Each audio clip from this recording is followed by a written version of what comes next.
Hello and welcome to the EzyRoulette tutorial.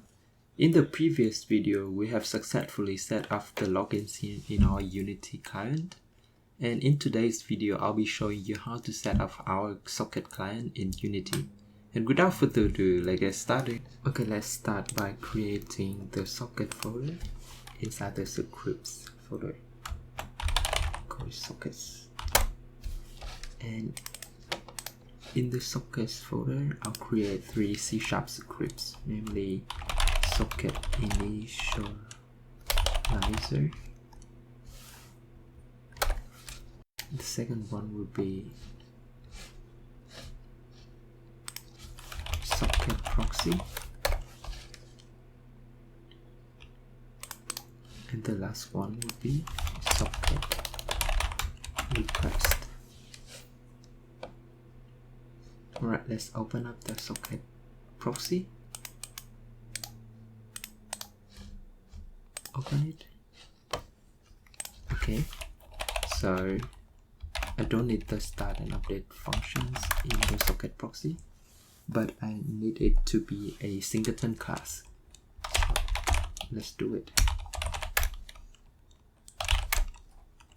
Socket proxy instance. Socket proxy, and I need a static constructor.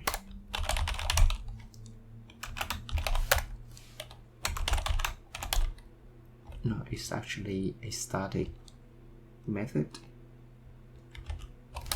namely getInstant, which returns the instance.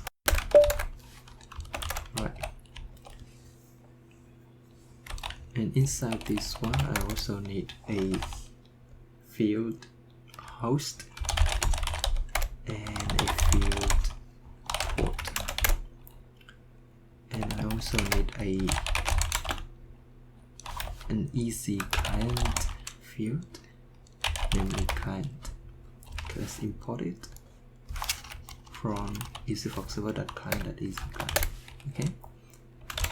And I'll create getters for the 3 fields I have just declared. So public string host return host, public string port return port, public EzyClient client return client. Okay. Okay, and inside the socket proxy class, we also have a setup function which return EzyClient type setup with the arguments host and host port.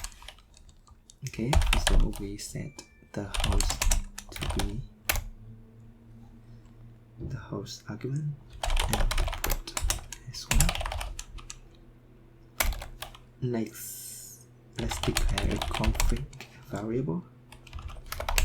Config equal to EzyClient config dot builder dot client name.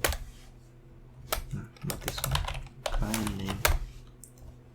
Given the zone name, we haven't defined the zone name yet. Then go build. Let's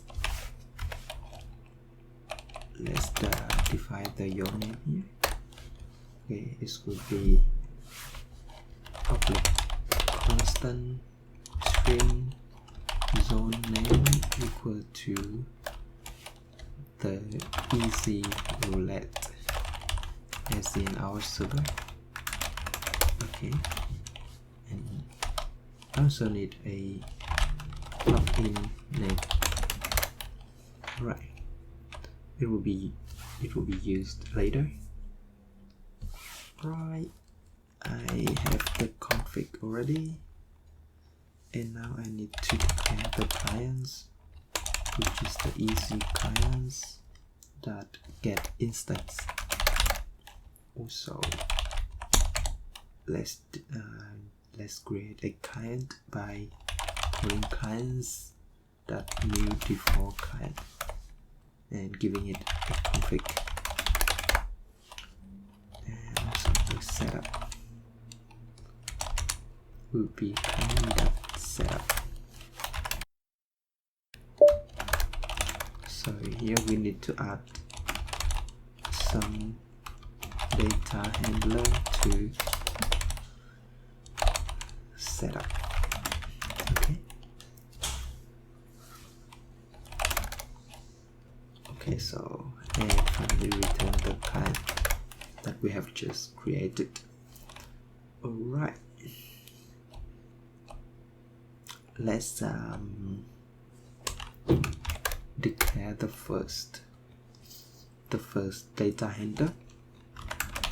Okay, first of all we need the handshake, the class handshake handler, extend the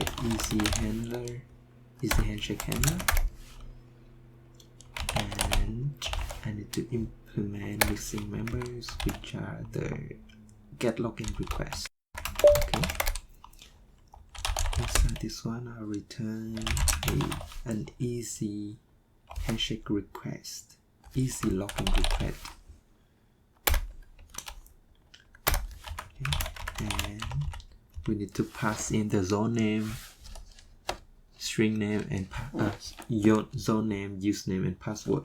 So the zone name we have already defined, which are the socket proxy zone name, and the username, and then the password.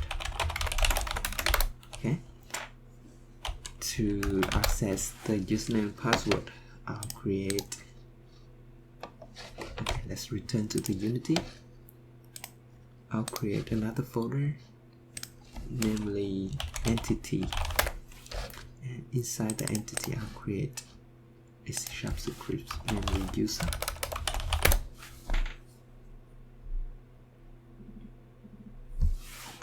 Okay, let's open up the user C# script, and we don't need the start and update. We don't need the user the mono behavior as well. So inside this one we have the username with the empty string as default, and also this password.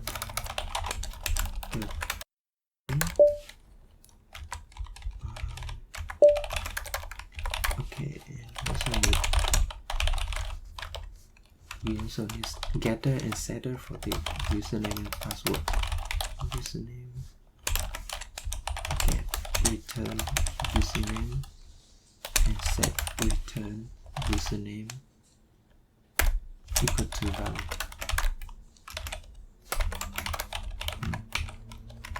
And here, same for the password. Return password, set password equal to value, reformat equal to date. We also need a constructor, public user, given the username and password. Okay with that. And we can call set user, username, and password, and we need to declare the set user as username and string password. So we are username. So these are very basic functions, so I think I don't need to explain more. So this class basically holds two fields, which are username and password. It's just that simple. And let's return to the socket proxy. And inside the socket proxy, I'll declare another field, namely, so it will have the user type that we have just created, with the name user authent info equal to new user. I'll pass the default username as test and default password as test124, or I just leave it as empty. Okay, alright, so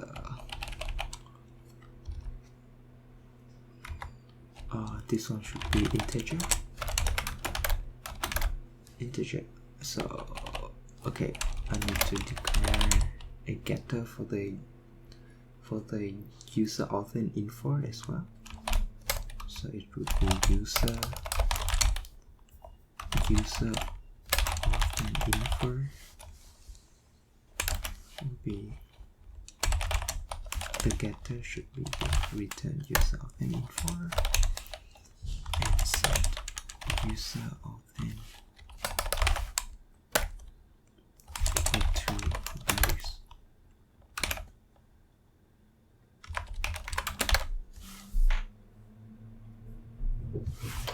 Actually don't need the setter. Okay, so that we can reformat this one as user authent info and return user authent info. Okay, so let's go back to the handshake handler.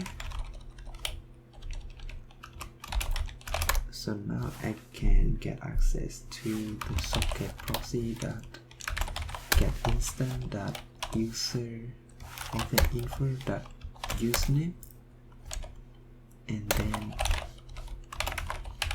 password. Okay, looks good. And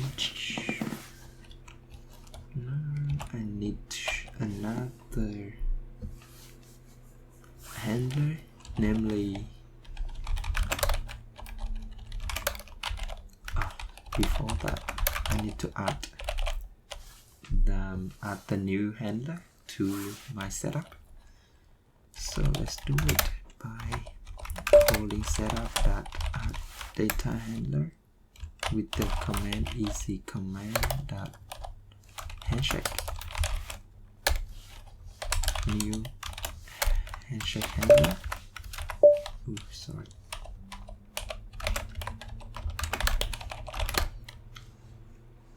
Okay.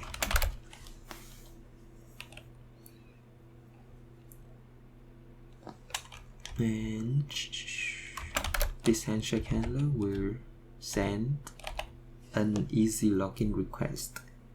So, and then the server process the easy login request and send back another login response. Okay, but we don't need to worry about that at the moment. So let's go back to this. Let's go to the socket initializer. So this one will be a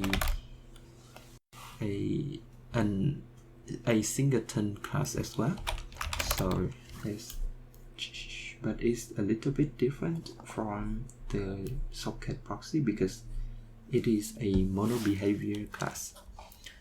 So let's declare the socket initializer instance, and we need the awake method, which is from the mono behavior. Inside this one we can check. So when going back to previous scene, don't make duplication. So if instance not known, we simply destroy the game objects. Otherwise,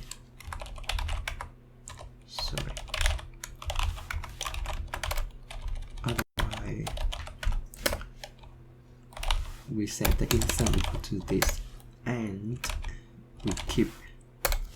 we will keep the game objects exist through all the scenes by calling don't destroy unload and giving the game objects.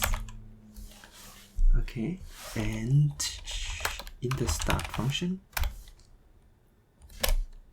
we need to declare a socket proxy, which is the socket proxy that get instance,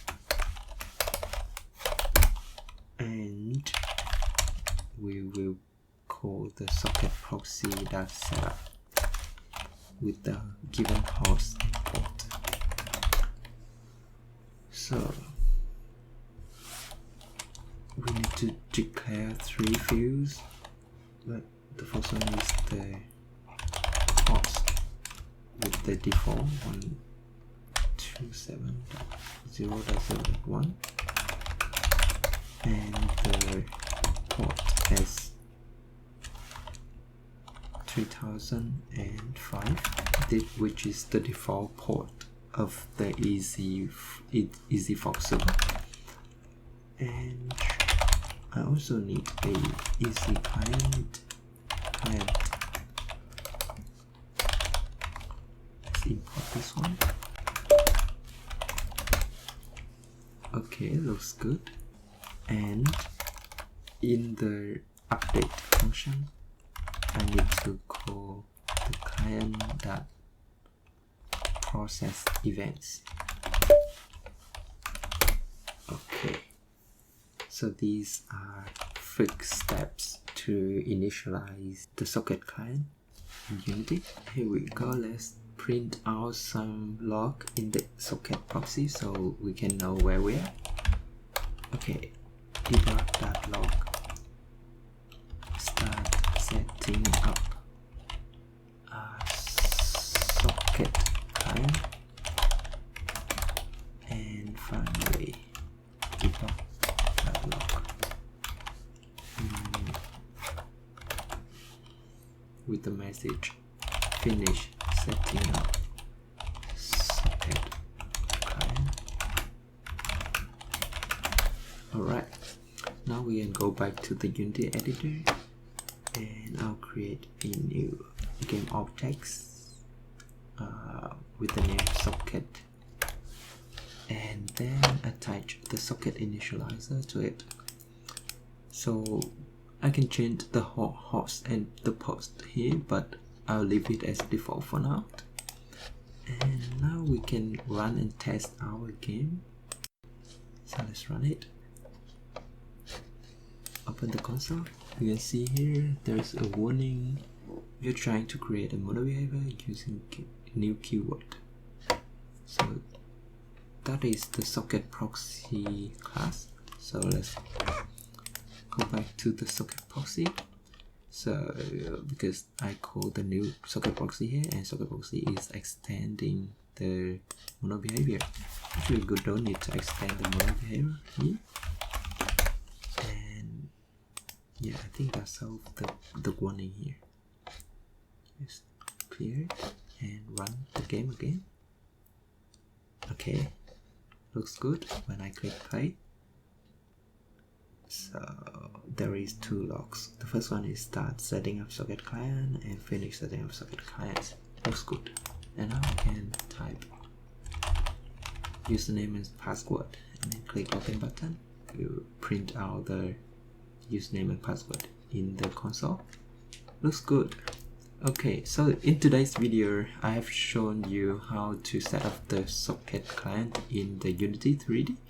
And in the next video, I think I'll show you how to implement the authentication logic on our server. And hopefully you enjoy watching my video. See you in the next one. Cheers!